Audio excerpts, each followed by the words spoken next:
Tivemos uma aula presencial hoje, onde nós discutimos ainda sobre a República do Brasil, hoje em 4 de maio, né, de 2021, onde nós falamos a respeito de alguns assuntos ainda referentes à Constituição de 1891. Também falamos um pouco sobre a economia do Brasil naquele momento, tá bom?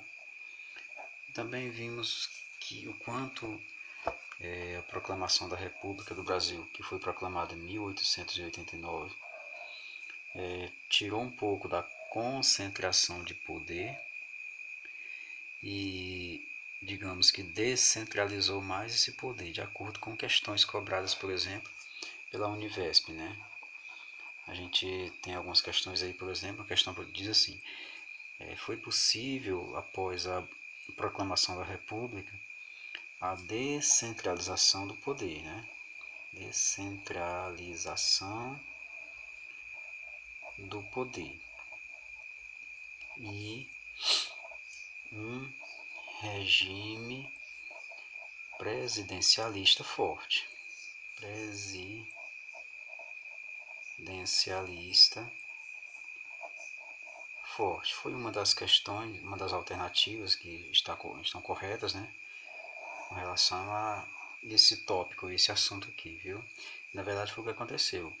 Com a descentralização do poder, quer dizer, não tinha mais um rei, né? Então o poder foi dividido entre executivo, legislativo e judiciário, onde o chefe do executivo é o presidente da República e, no caso do nosso primeiro presidente, foi o Marechal Deodoro da Fonseca, que exerceu um governo rápido, bem provisório mesmo, né? Deodoro da Fonseca. Então, com relação à Constituição, que foi formalizada aí 2 anos depois, de 1891, o Brasil ele foi digamos, foi um estado que foi separado da igreja, como já citamos em outra ocasião, né? Igreja de um lado, estado para o outro, quer dizer, a partir desse momento não havia mais uma religião oficial no Brasil. Então o Brasil torna-se um país laico, com liberdade religiosa, ninguém poderia ser punido por exercer uma religião.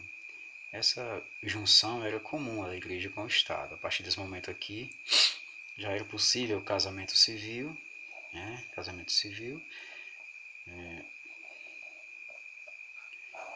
E também outras formalidades com relação a essa divisão, né? O Estado já poderia tomar suas próprias decisões sem a interferência da igreja em seus assuntos.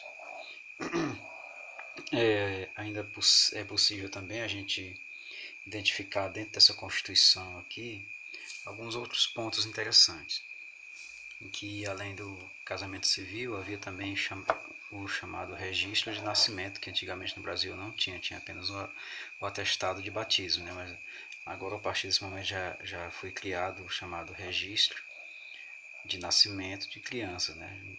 Já organizado em fóruns.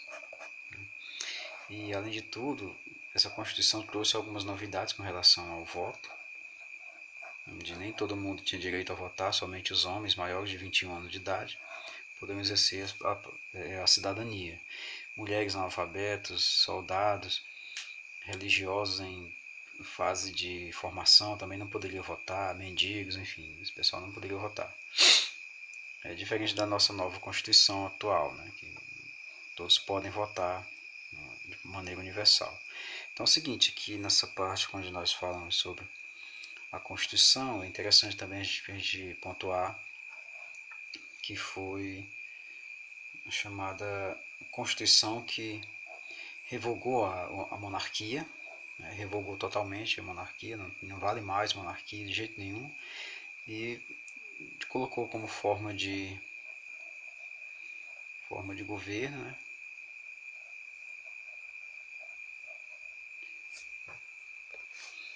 a república, forma de governo a república, né, colocou também como forma de Estado federalismo. Federalismo quer dizer que os estados poderiam muito bem ter suas leis poderiam criar suas leis individuais, né, de acordo com a Constituição maior. E os municípios também poderiam criar suas leis orgânicas. Com o federalismo, aqui o Brasil descentraliza o poder, como aquela questão que eu falei para vocês, houve uma descentralização do poder. Né? Municípios, estados, todos poderiam fazer suas próprias leis se quisessem, se fosse necessário. Né? Inclusive, esse termo Estado ele começa a surgir também aqui, que antigamente eram chamados de províncias, né? Província da Bahia, província de Pernambuco, província do Rio de Janeiro e por aí vai. Então, nessa parte aí, que o sistema de governo também passou a ser um sistema presidencialista, como nós já percebemos aqui, né? Um sistema presidencialista. Como assim? Poderia ter sido parlamentarista, sabe? Uma república parlamentarista, mas o Brasil escolheu o sistema presidencialista, onde o presidente vai ser o chefe do poder executivo e não um ministro para governar, no caso do parlamentarismo. Ok? Nós também temos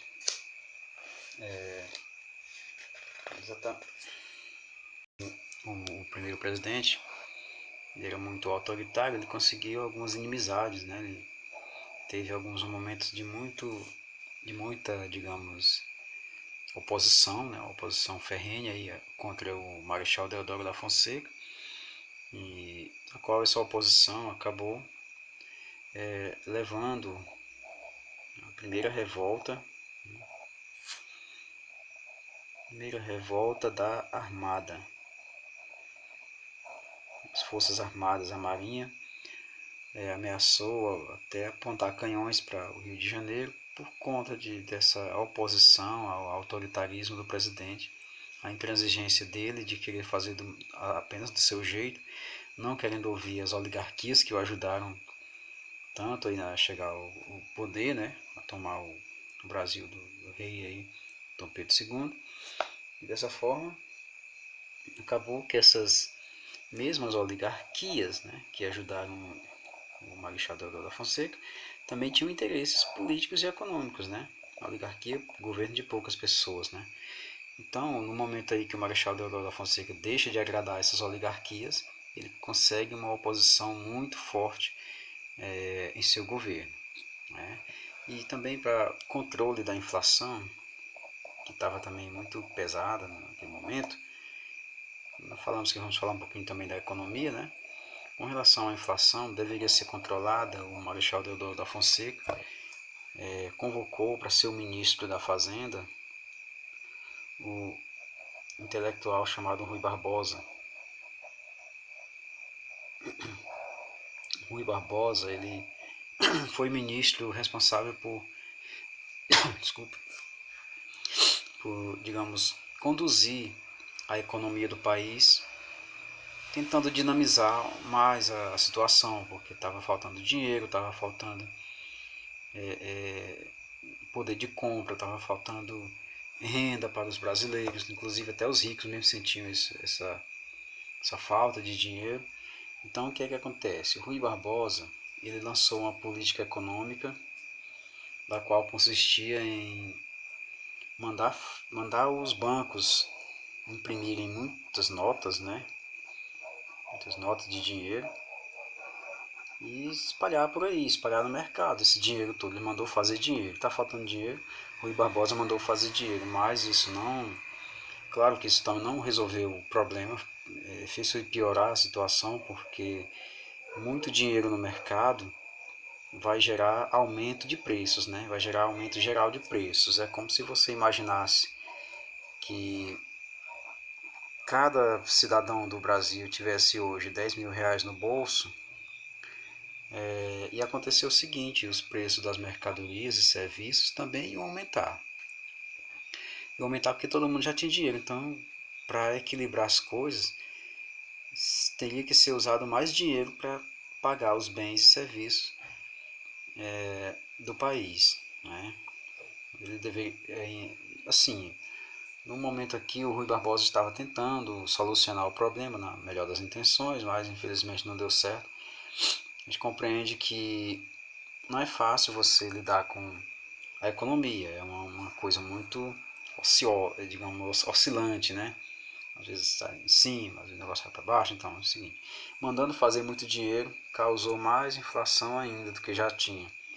Então, para você compreender isso no exemplo mais prático, é como o aumento de salário mínimo. Quando o salário mínimo aumenta, o preço das mercadorias e serviços também sobe, juntamente com o salário mínimo, para acompanhar aquele índice inflacionário, né? Ou seja, tem que estar equilibrado o número de moedas, tem que estar equilibrado com o número de mercadorias e serviços também de um país, né? Se tiver sobrando serviços e mercadorias, logicamente, está gerando riqueza e aí o número de moedas vai crescendo gradativamente. Mas se o ministro, por exemplo, mandar fabricar mais dinheiro e não ter serviço suficiente, nem mercadoria suficiente, nem riqueza suficiente, então não adianta fazer muito dinheiro e soltar no mercado, porque vai piorar a coisa. O plano do Rui Barbosa, o plano econômico do Rui Barbosa, ele acaba causando um mal-estar muito grande aqui, por exemplo, na Bolsa de Valores, né? Onde pessoas especularam com empresas fantasmas que não existiam e que essas empresas fantasmas apenas serviam para pegar dinheiro dos bancos e emprestar. Estava sobrando dinheiro, eles iam lá pegar dinheiro. A empresa não existia, né? Empresas compravam ações de outras empresas que também não existiam e revendiam essas ações, né? Revendiam essas ações a preços muito altos. Quando o pessoal ia negociar as ações, descobria que não tinha empresa nenhuma. Então, o preço das ações caía e gerou mais transtorno aí para quem estava na Bolsa de Valores do Rio de Janeiro naquele momento, tentando ganhar mais um dinheiro e não conseguiu fazer foi mais nada, né? Que as ações estavam todas aí defasadas porque não havia empresa nenhuma, era só de fachada para pegar dinheiro que estava sobrando aí nos bancos. E também de outros problemas inflacionários também, que não resolveu, o pessoal começou a criticar os oligarcas fazendeiros, estavam criticando, dizendo que não estava dando certo, que estava piorando a situação dos fazendeiros. Os comerciantes disseram que tinha que investir em riqueza, em indústria, enfim, não foi investido. O Rui Barbosa não aguentou a pressão e pediu demissão ainda naquele mesmo ano, né?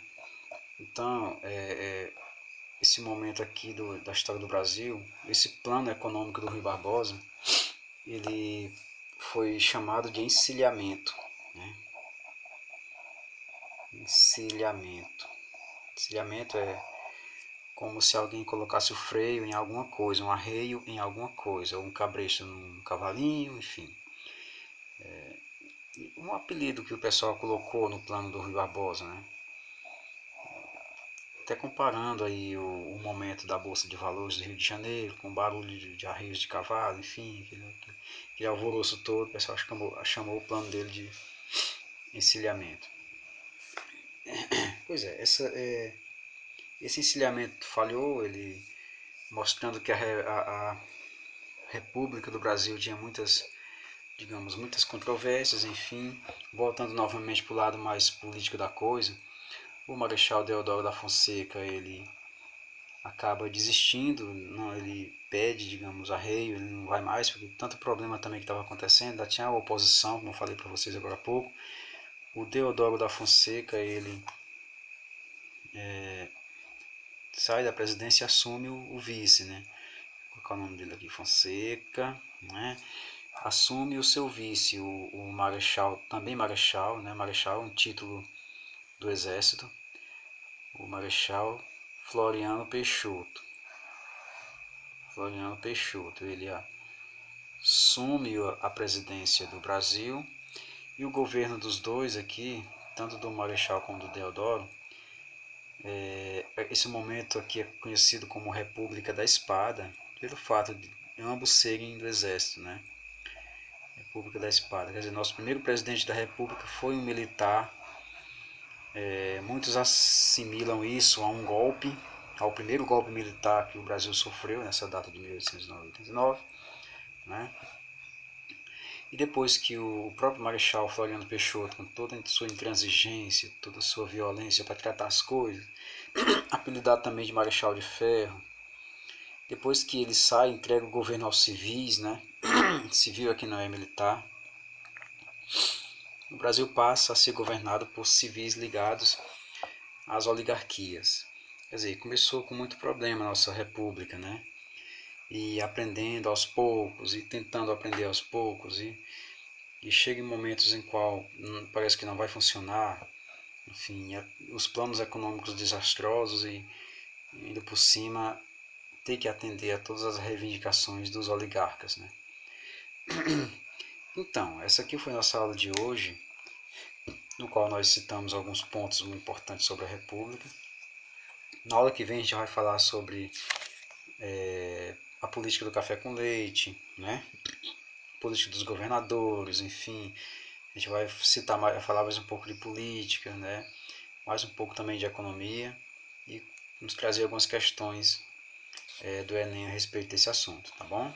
Então, obrigado aí por terem assistido até aqui. Grande abraço do tio. Até a próxima.